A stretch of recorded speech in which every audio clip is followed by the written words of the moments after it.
since the subject is European identity, I think first of all it's worth to mention that we are, as individuals, the people as individuals, we're putting very different meaning into this notion of European identity. Each and every one of us, we are putting in there very different, very personal, very individual, so to say, meaning. We understand it differently, what it means, really, European identity. I think that's, first of all, there is no kind of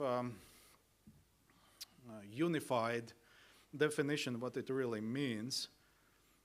Because there is variety of opinions, so to say, what it means European identity. At the same time, somehow, miraculously, we got this subconscious or whatever understanding notion that such thing exists. It's not material, but it exists. It's there. We somehow affiliate ourselves with this meaning, at least Europeans, that yes, there is common European identity. We, as Europeans, we have things in common. Could be social, could be political, historical, cultural. Many people associate, thank you, themselves with as some significant part of the European identity that the European Union now, this political structure, it plays a role as a kind of sign for European identity. United Europe, social well-being, Europe being economically strong, being a good example for the rest of the world, and so on and so on. One can name many, many examples.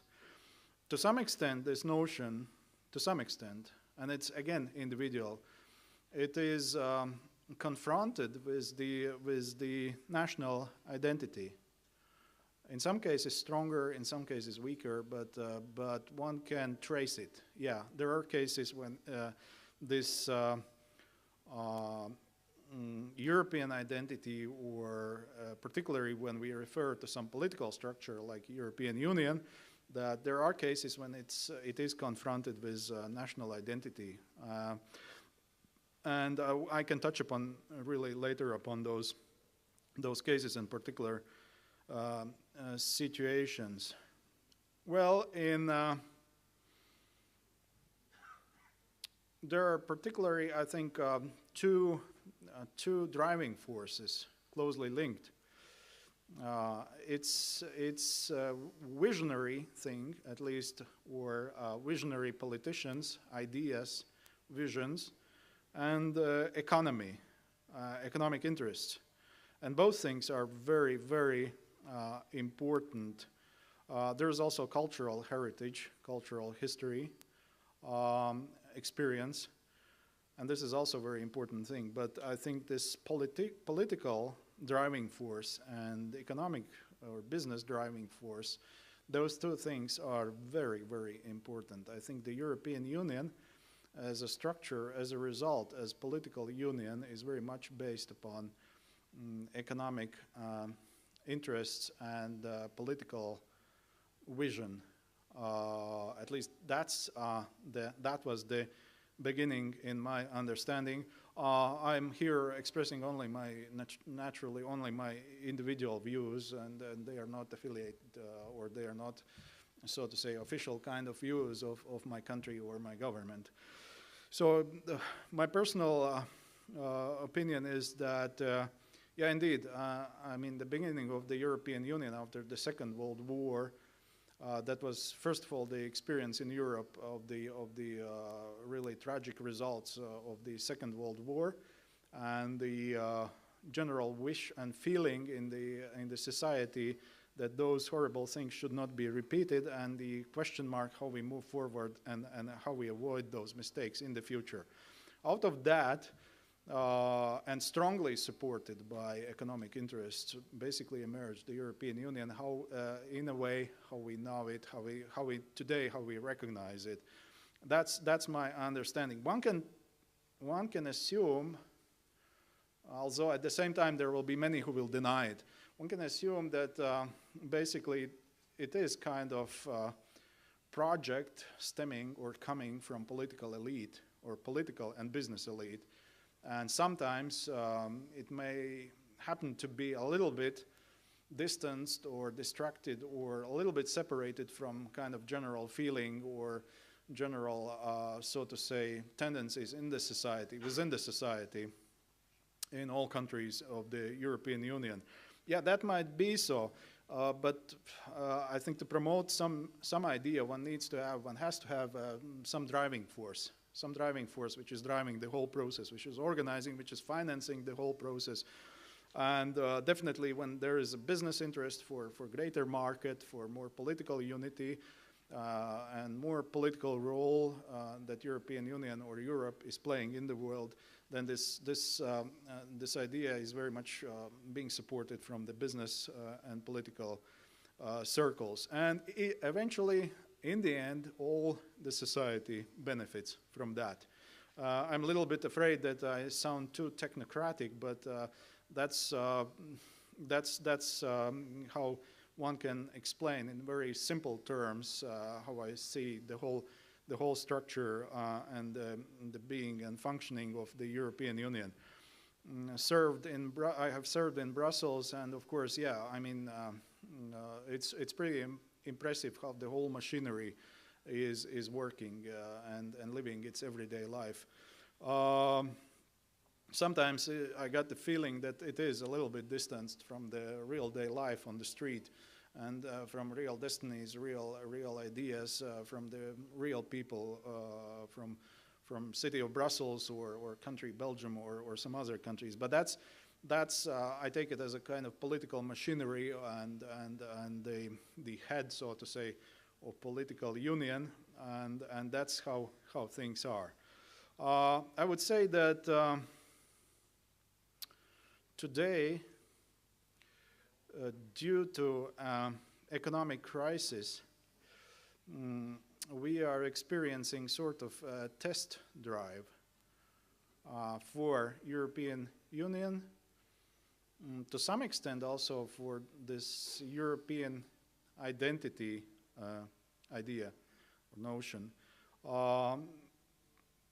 One can say also it's extreme test drive. Governments are first looking, and that's where it becomes confronted with so to say national identity, because it's a European Union, with the highest political structure what we have in Europe. It's a union of countries, of states. It's not a nation state, and that's huge difference. Therefore, what happens in times of crisis, of course, despite the fact that we have all the governmental bodies in Brussels, but the nation states are strong enough still. And if something bad happens, of course, the governments, national governments, first of all, they are looking after their own interest, or they are looking, so to say, they are responding to the requests from their own societies and their own countries, and that's only normal. I mean, it's very traditional. It has been there all the time. And the question is how it then fits together in a wider European context. And just one example, which was very surprising, actually, but it also shows how difficult the process is.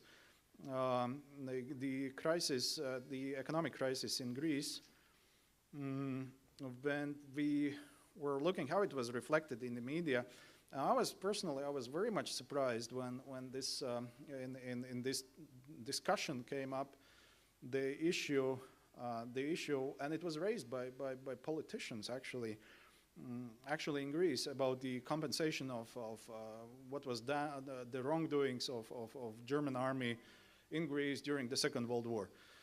So, and then some responses in German media, I don't know, suggesting selling some islands and so on, and thus getting out of the economic crisis for Greece.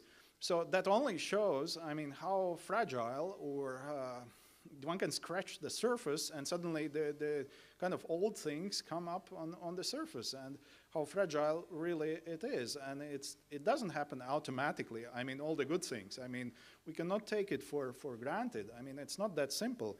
I mean, all this heavy baggage called history, it's still there. I mean, it can come up to the surface in kind of extreme conditions or in special situations. And that was one big surprise, because on the surface, basically on governmental level, on political level, initially everyone says, okay, we stick together, those are difficult times, we will go through those difficult times, we stick together, we have the Union, we have the Eurozone, and so on and so on. So we have common identity, so we go forward, and nothing can sway us away from our course, so to say.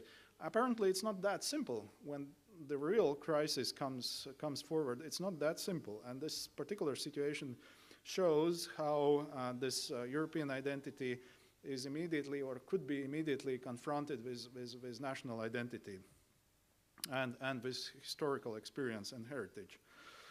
And governments first looking after themselves and then after partners in the Union. And that's also, we have to take it, that is also, to some extent, to some degree, it's normal. Because the European Union is not a nation state. And historically, culturally, yeah, we are different. We have many things in common. At the same time, we have also differences. That one has to recognize also that fact. It takes time. Simply, it takes time. This process for United States took 200 years, something, for United States to become a country like it is today. So why should we expect that for Europe it will take less to become more unified and with a stronger sense of common European identity? So I would say that on the surface, we have this sense, or majority of us, we have this sense of European identity, but it can be contested in particular conditions. And I think nowadays, or today, we are experiencing those particular conditions. If everything develops as it should, which must not be taken for granted as well, but if everything develops in more or less normal progressive way, then in the future, of course, we most likely will have in Europe very, very solid common identity, but now it's in the making, now it's in the process. What is not helpful, I think, personally, I think what is not helpful, and Mr. Kiev mentioned that, is that, the times are changing, and that's unavoidable. Generations are changing, and that's unavoidable. But the way society is developing, the way political culture is developing, not only in Europe, but I think the same can be referred to United States and many other places in the world. The world is moving kind of faster and faster, spinning virtually. And what it means in real life, it means that we are experiencing, and in Europe on national level, but also on the EU level, we are experiencing, in my opinion, more and more technocratic governments. More and more technocratic governments. The governments, the politicians, which are technocrats and thinking in that way. Maybe partially it's not bad, but there are some negative consequences as well. Because how one can describe it? I mean, one needs quick fixes for everything. I mean, there is no time to wait. We need quick fixes, and politicians are making those quick fixes. I mean, no one making quick solutions. I mean, seeking quick solutions. No one is looking beyond, or no administration is looking beyond its own legislative period. I mean, 4 years normally. I mean, and then it's someone else's problem. I mean, that's very often, I mean, is kind of attitude, and everyone is looking for quick fixes, and therefore this is a kind of danger, because we start lacking, I mean, kind of proper discussions about future of Europe, about identity, about cultural identity, about the grand scale, the big scale ideas. We are lacking really great politicians in Europe, I would say, statesmen. No, instead of that, we see more and more technocrats. Maybe they are good for, or far better than great statesmen. They are far better for quick fixes, what society demands. And they can fix it quickly. That doesn't mean necessarily that doesn't create problems in a longer perspective, but that's what is happening. No one has time to wait.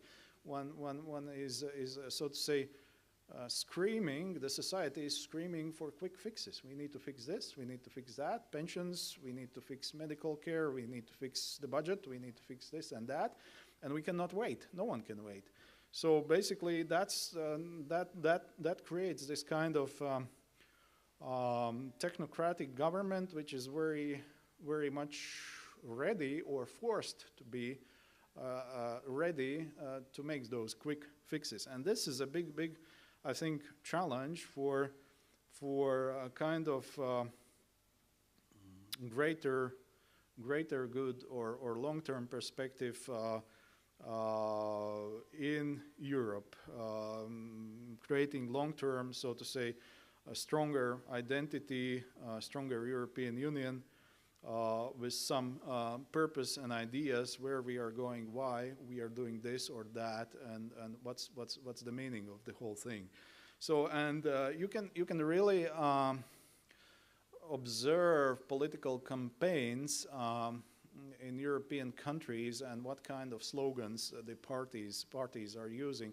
And there is very much also, I think, this voice against the European Union on some political aspects. I mean, this voice is getting stronger, and with no counterbalance explaining what it is all about, why we need European Union, what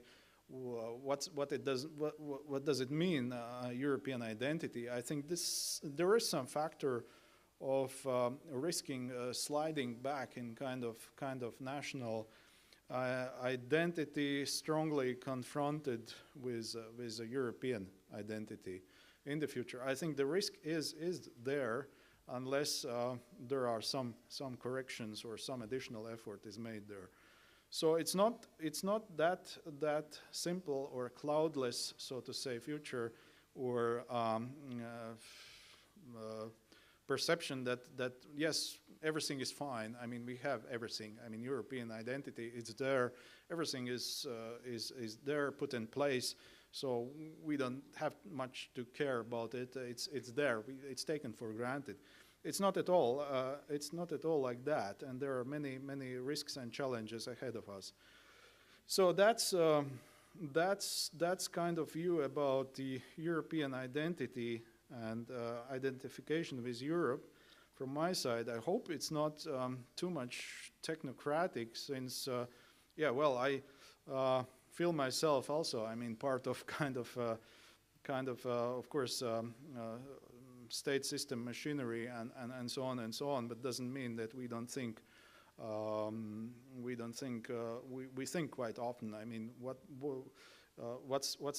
the meaning, greater meaning for the European Union policies, and it very often not.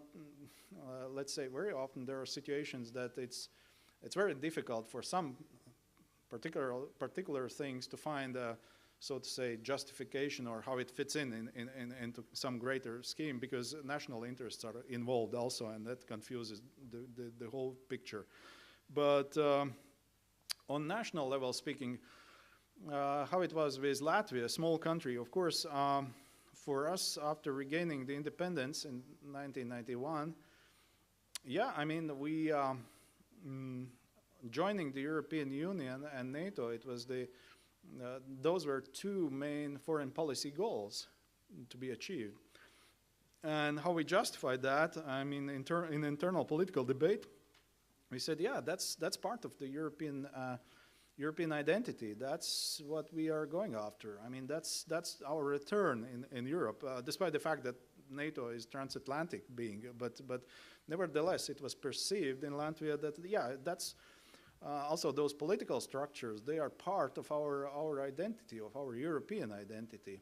And I can very much subscribe to what Mr. Kiev said, that I feel also a modern, so to say, Latvian patriot and at the same time a European. And inside of me, I mean, those two notions, they are not confronted against each other.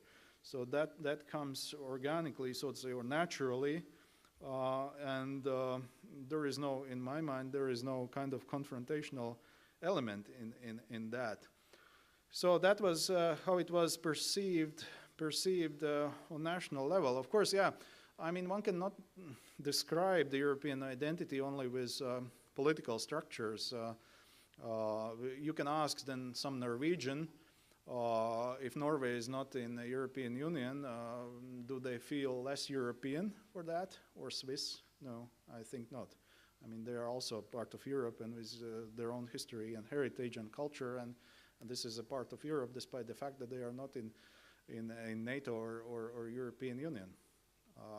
So it's, as I said, it's very different way how we perceive, how we see European identity.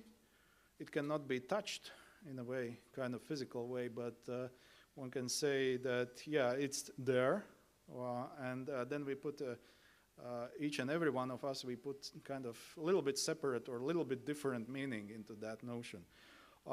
And it will be tested, and it is tested in the longer run. And it has a great perspective into developing into something very solid in the longer perspective. There have been attempts throughout the history to unite bigger or smaller parts of Europe, and that was done in different ways by kings and countries and empires. But nothing lasts forever, of course.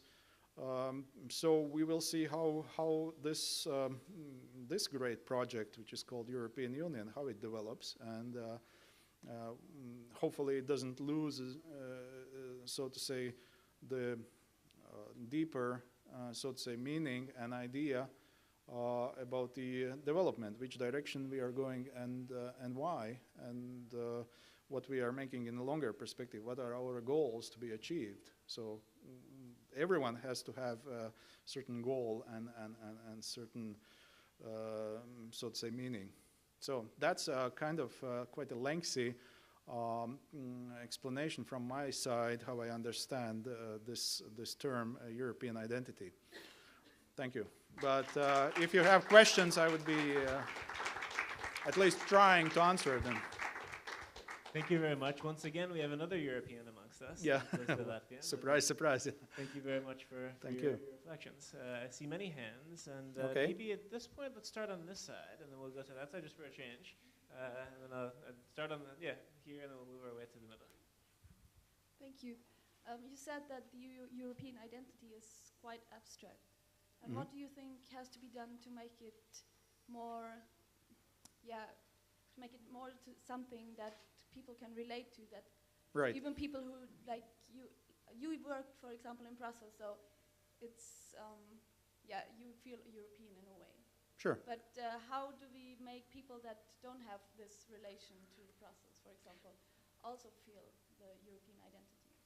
Yeah, that's a good question. I think certain things can be done in education in schools.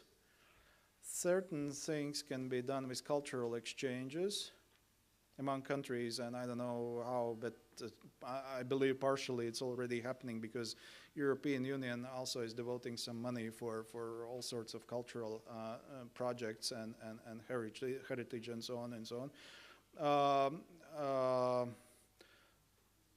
education and exchange in terms of culture, but also I would say, yeah, I mean, exchange of people in kind of facilitating the tourism activities and just people traveling, visiting other countries, and so to say, experiencing all what's in those countries. So and thus bringing it closer and somehow creating this feeling that it all belongs to Europe. Europe can exist in different kinds of ways, but it's still Europe. So, but there are definitely things which can be done, I think, with education and some facilitation in cultural exchange, first of all.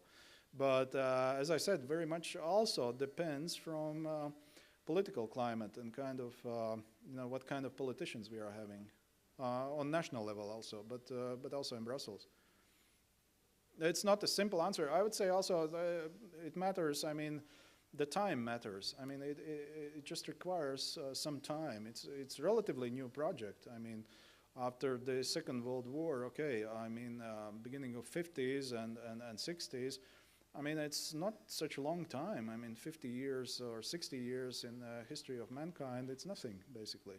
So one cannot expect that we will have something solid already or something very, very, yeah, I mean, the very, very big achievements. Undeniably, those achievements, they exist. I mean, at least economically. I mean, when you look at the European Union performance or Eurozone performance, it's quite a lot. I mean, what has been achieved when we look back into history, how it was back there.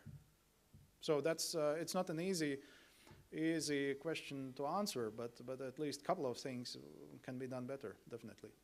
Yeah, thank you. And also, I think by education, I mean student exchanges, by the way, also among the universities. That's also very important thing to be done.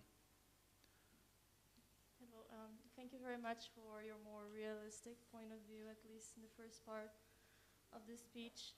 I'm very glad that you had this wake-up call to express that in times of crisis, it is harder to speak about an European identity, and that we need to think about that. It's tested or contested, yeah. Mm-hmm. It's pretty easy to speak about an European identity when there is progress, when there is peace. Sure. And we were all over this week speaking about our common history, common identity, common values. Mm-hmm. And I personally am very afraid because I think we take this for granted, and we're not expecting a war maybe, but in the world that we had today with unexpected things, for example, maybe viruses or maybe a very big economic crisis, how can we deal with that in the future? It's more of a comment than a question, but thank you for your more realistic perspective.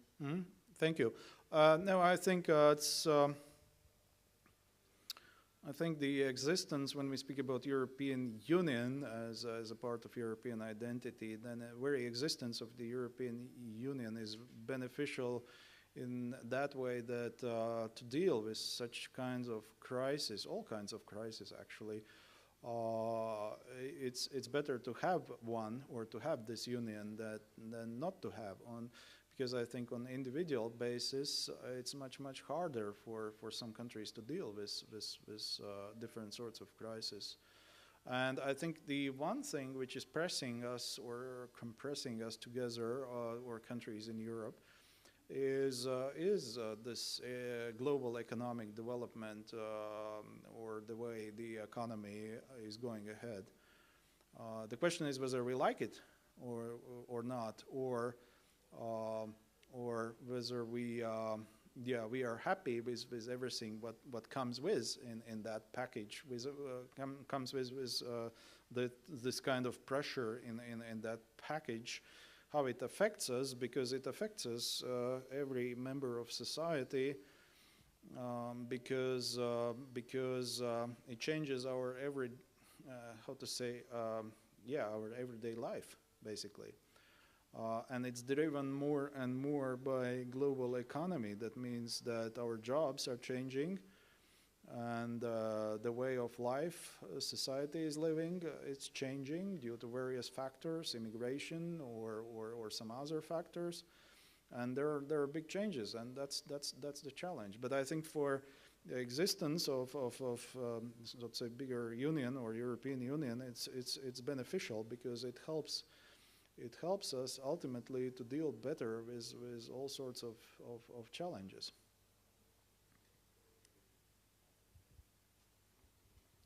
Well, if I understood you right, you see the European Union as a project that leads to a United States of Europe. That will be the next part of the discussion, right? All right, but in this respect, how far do you think geographically the European Union should go, and how many more countries then could join the European Union in the future? No one can answer that question. I think that's the short answer. Yeah, there is no real answer, I mean, to that. I mean, because it's not driven only by economic interests, and that's the point. I mean, there is this element of cultural identity, European cultural identity, so there will be always argument used against expanding European Union too far away, the borders of the European Union. There will always be people will be picking up, politicians will be picking up, societies will be picking up that argument, oh, but that's not European country, so we do not enlarge in that direction. So that there will be always this argument. So one cannot really say how far the enlargement can go, even if the potential candidate countries express their will, oh, we want to join. The big question is what happens if, it's a very theoretical question, I mean, yeah, I mean, Russia or there I heard one good argument, I mean, one good example, theoretical example. One said that, yes, if we would be dominated only by our economic interests or immediate economic interests, then China would be admitted into European Union sooner than Croatia, for instance. That was just example. I mean, so it doesn't work that way. I mean, there are many aspects, I mean, included, or they have to be taken account. One has to take account of those, to keep in mind those aspects. But so there is no simple answer to that question, how far the enlargement of the European Union will go. How far, for instance, enlargement of NATO will go. I read the article in Spiegel, the letter actually saying that we have to invite Russia in NATO, or at least in longer perspective to keep a perspective. But then the question is, okay, and then where is the border? I mean, and that's the border is a Russian-Chinese border then for the alliance, and then maybe China too. You know, those are always very theoretical, so to say, questions, how far one can go. Difficult to say. Maybe in 500 years we will have one government on this earth. I don't know. Possible. Thank you.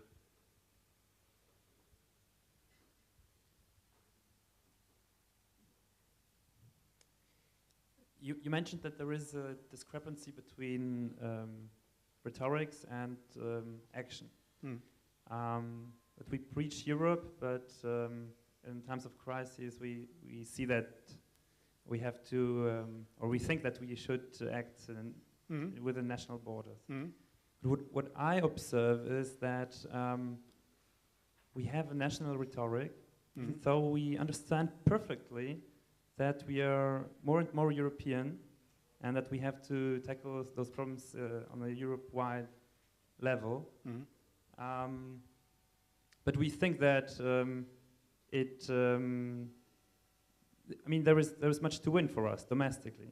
Oh yeah. And that's why we somehow strengthen the national identity in an artificial way. Because it, out of political calculation, isn't that another indicator that we should strengthen the supranational level of Europe, because then it wouldn't be so easily used as a scapegoat? Thank you. Yeah, no, I quite agree. I quite agree. Indeed, I mean, one should not underestimate the power of manipulation. I mean, done by politicians. I mean, they can change hats and play when it is convenient. They play the local role and say, oh, those evils in Brussels, they do this and that. And when it's convenient, they change it back and say, oh, no, we do because it's needed for Europe and greater good and so on and so on. Yeah, they're definitely. I mean, this is still, I mean, very much used. The thing is, I think that politics is very much becoming, or it has always been, I don't know, local.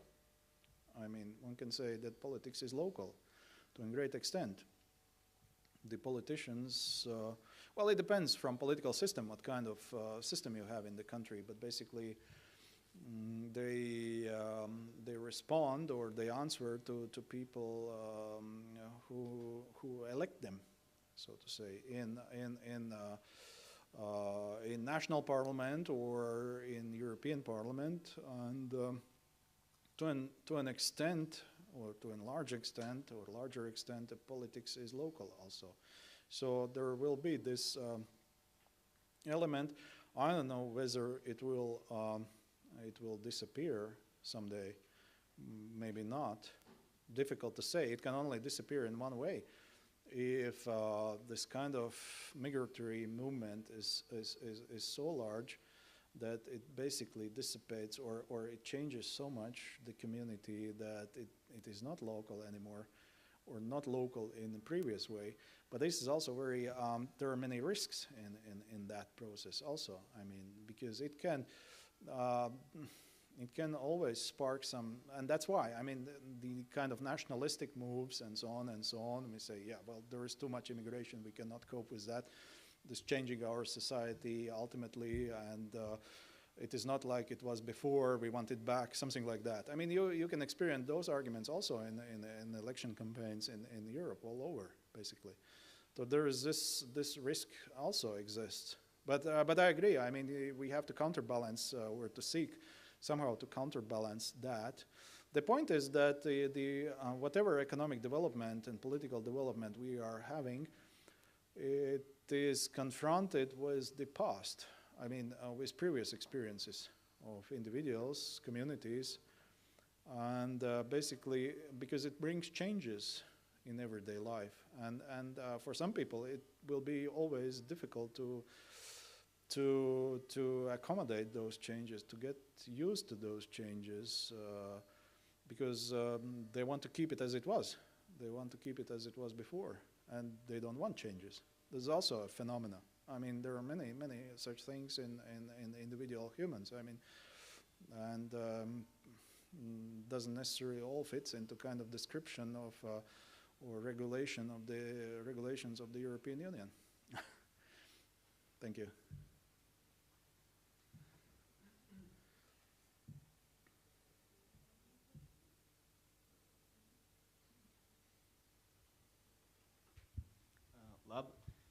I'm from Lithuania, and well, my question would be economically related. Well, a couple of years ago, we were like convinced the buying power both of our currency on Eastern European countries, or like Baltic countries, will be equal to the buying power of the rest of the Western European, like, and but unfortunately our currency, like comparing like Lat or Litas, and in contrary fell down strongly lately, you know. And so in your opinion, will our currency like will go down further, or we will be in equal position, like, and if the rest of the countries, like in European Union, and if it will be equal, so your predictions, how long it could take that? How long it will take? Yeah, well, no, it's a specific question, yeah, but it's a very important one. I think one has to look, first of all, not about the buying or purchasing. Well, purchasing power matters a lot, but to compare, but not separately looking. One must not separately look at currencies as such, because it. Numbers in this case doesn't matter that much. I mean, how many zeros you put behind one or two. What matters is how much you earn and how much you can buy for that money. You can print on paper whatever, how many zeros you want, doesn't matter.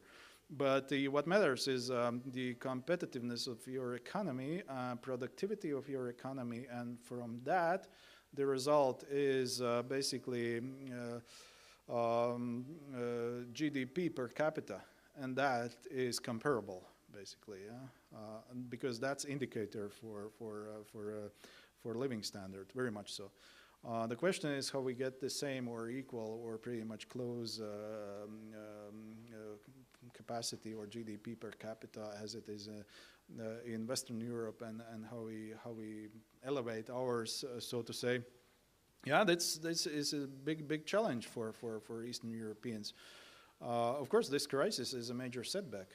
I mean, it's said that we will reach, in Latvia, and nationally, we will reach back the level of 2008 somewhere around 2015.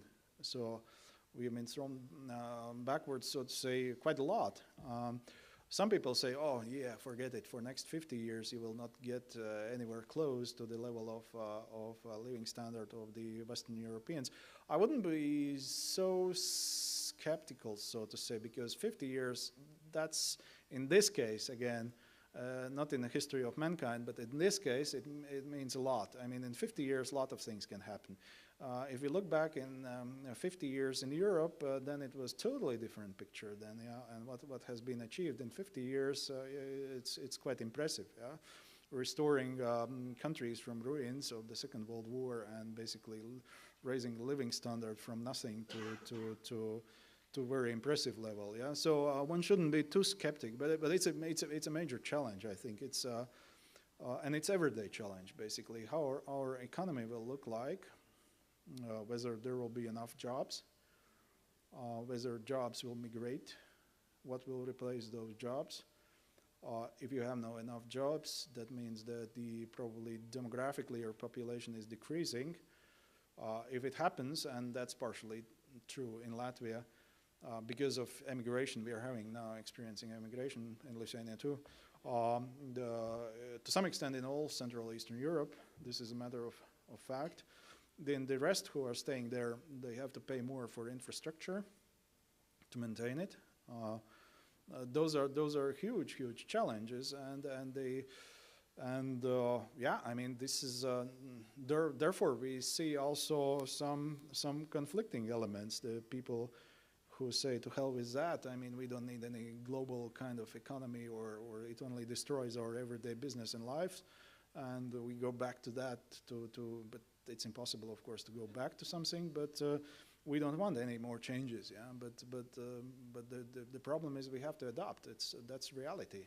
I mean, it's a big challenge.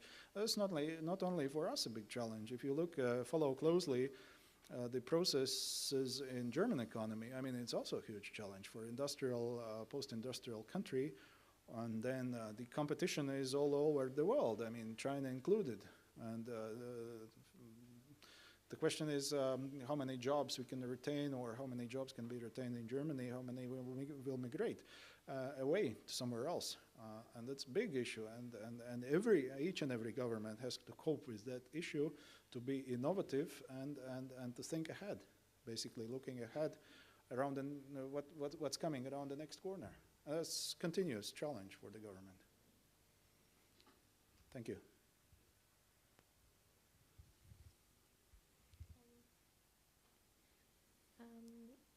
I've got a very confusing question, maybe. We all agree upon the fact that the European identity is politically constructed. And it is actually constructed within the borders of the European Union. And we all know that the identity is actually constructed in an opposition, we towards the others. And as a result, such countries, the members, the citizens of such countries as Albania or Ukraine don't actually feel European anymore. They don't feel? I wouldn't speak for all of the people, Okay. but Yeah. in the sense we use the European identity, they may not feel European because the term European identity is usually and often used within the borders of the European Union. And while constructing the European identity nowadays, the emphasis is put actually more on the differences than on the similarities we have. So my question would be, do we need the construction of this European identity right now when the Europe is not so much united as it might be in future? Thank you. Thank you. That's a very interesting question. Do we need at all? I mean, this effort, or one can ask, is there effort at all? I mean, I would be tempted to say that it exists anyway. So without putting an effort in it, it's determined by culture, history, and economy as a minimum, but also political structures, yeah. But it exists anyway. If you take away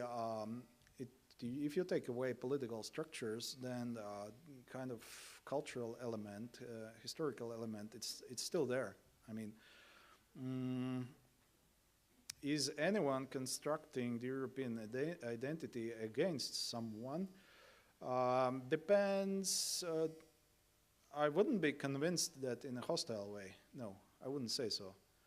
In competing way, I think, yeah, kind of in positive sense, competing way. Showing a better example, for instance. I don't see anything wrong with that. I mean, if it's kind of competing on the world scale element, showing that, look, we have achieved this and that, and it's a good way to do things, basically, or it's the best way to do things, even if we are sometimes tempted to say so. But I don't think it's in it's not constructed in a confrontational way or in hostile way, and that matters a lot. That makes a difference. Countries feeling excluded, yeah. That's, I mean, I think the first of all, it's a challenge for those countries to define. I mean, to define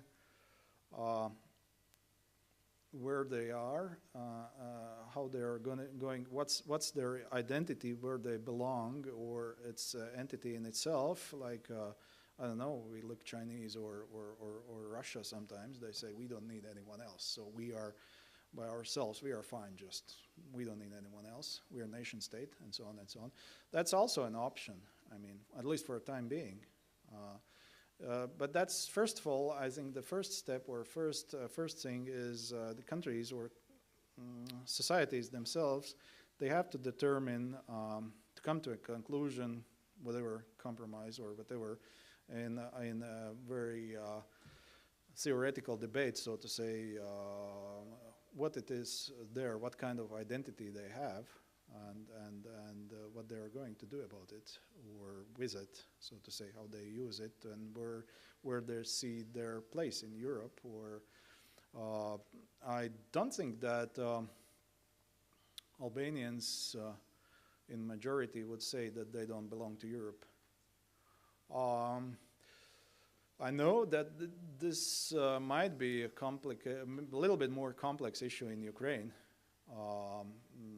At least east versus west Ukraine, and that's determined by history. I mean, one can say that in Latvia, yeah, we got lucky because we have mostly we don't have such debate, because Latvian eastern border lies where the German Crusaders stopped their advance. So the 700 years, 800 years, 700 years earlier. So there is no dispute, basically. That's the line. So for us, at least, it's not disputed.